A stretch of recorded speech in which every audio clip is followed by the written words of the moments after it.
I'd like to welcome each and every one of you to this very special day as we commemorate Fayetteville becoming the first municipal system in the state of North Carolina to offer its customers community solar.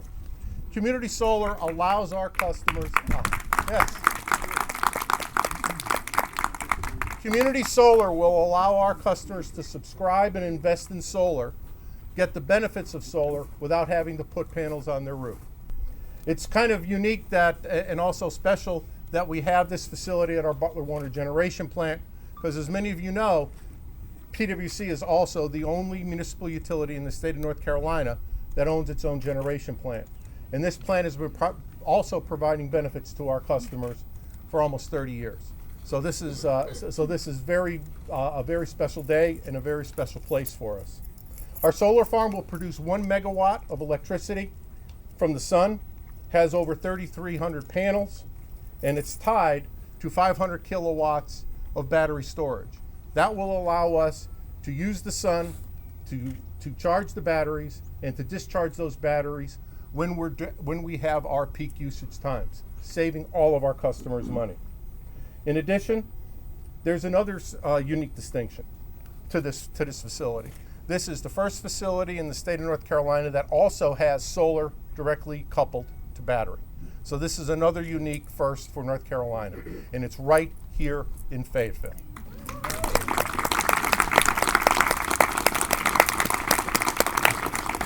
With that, I would like to invite Mayor Colvin to come up and say a few words. Mayor? Certainly it's an honor and a privilege to be here today to show not only PWC's commitment, but the City of Fayetteville's commitment to sustainability and clean energy and cutting edge technology. So again, this is a great day in the City of Fayetteville. Thank you, PWC, for your hard work and your innovation, and look forward to great things to come in our community. Thank you. And I'd like to invite up our chair for the current term, Ms. Evelyn Shaw, to say a few words. Ms. Shaw?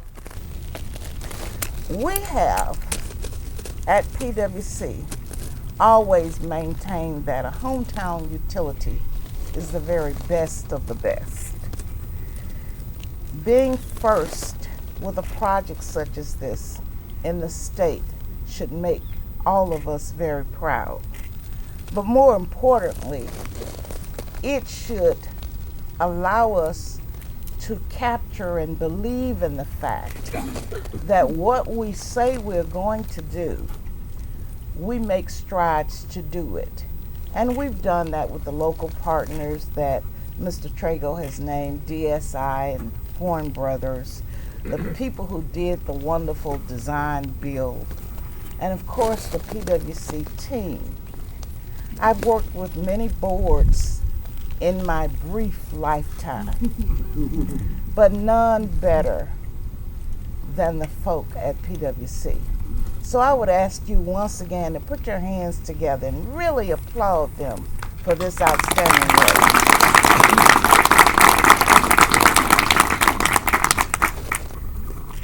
As we move down the road to long-term sustainable growth, we're looking forward to our second strategic priority, to achieve keeping local dollars in our community.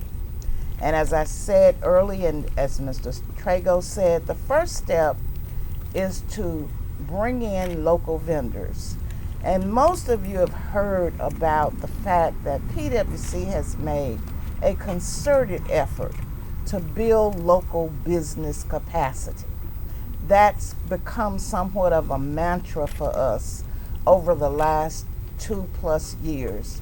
And Commissioner Darswell Rogers has really done the heavy lifting from the board on getting local community businesses involved in this. So if I leave you with one thing, that is to have you go out and spread the word that PWC, the hometown utility, is an integral part of Fayetteville, Cumberland County. And as such, we want our local businesses to be our partners in everything that we do. And I thank you for your time. I thank you for your presence. and I wish you Godspeed as you leave this place to go about your duties. Thank you again for being with us.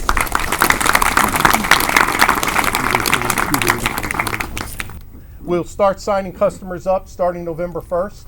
They could go to our website. We'll have a link. It's first come, first serve, so sign up early. And as we move forward with this ribbon cutting, I think it's really great. We've done a promotional campaign with what we call the PWC kids. These are children and grandchildren of some of our employees. And this is about the future. Like Ms. Shaw said, it's long-term sustainability. While our current customers will enjoy the benefits of this, it is our children who will truly have the benefit of a project like this in the long term.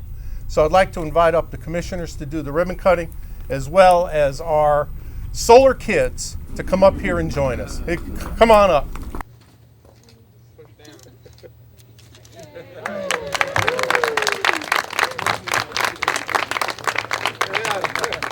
Well, I think it's great. I mean, the power plant's been here since the 70s, and it's grown over the years. And this is just a new addition, and the addition is,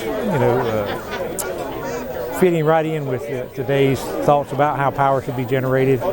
People are interested in owning parts and shares of solar power, so hopefully this will go real well in this community.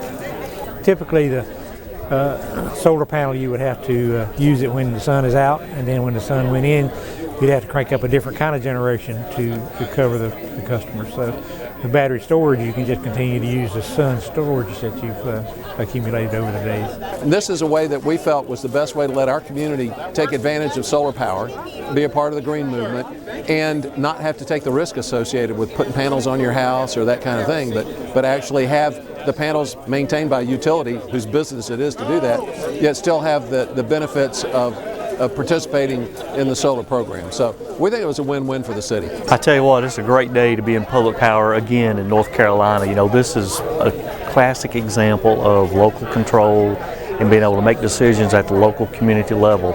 And to be able to be here today to see Fayetteville's, solar and battery storage project come together, it's really a great day here. Fayetteville, when they started designing their solar project here to have this 1 megawatt solar project, they realized that there are times that you can take the excess sun and charge battery system with it and then discharge the battery over the peak hours when the consumers are using more electricity. So in their design, they designed in a 0.5 megawatt battery storage with this solar project here. So it's the first one in North Carolina. What are the benefits of buying into a solar project like this? And you think about the environmental benefits, to me that's what it's all about. It's that sustainable footprint and leaving the earth as a better place for our children and our children's children. We are the first in the state, right here in Fayetteville, to pursue such a venture. It's going to be great for our community, great for our ratepayers, and more importantly, it's going to be great for the economic development and the green atmosphere that we have promoted since I've been on the board. And we are so excited to be able to cut the ribbon on something that's been in the works for over 3 years. The ribbon cutting is a really special moment because it starts back in 2013 when the commission considered at the board's recommendation that we consider a solar farm that would allow the community to actually invest in solar.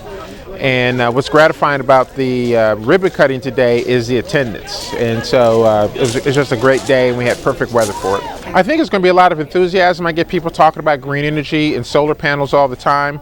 I think it will bring a higher sense of awareness in the entire community. Hey, I have an opportunity to invest in solar and get a cut on my bill and actually recognize the fact that we've done something that's technologically unique for a municipal power agency in the state. So, Fayetteville's got a lot of firsts, and we need to celebrate those, and this is clearly one of those firsts.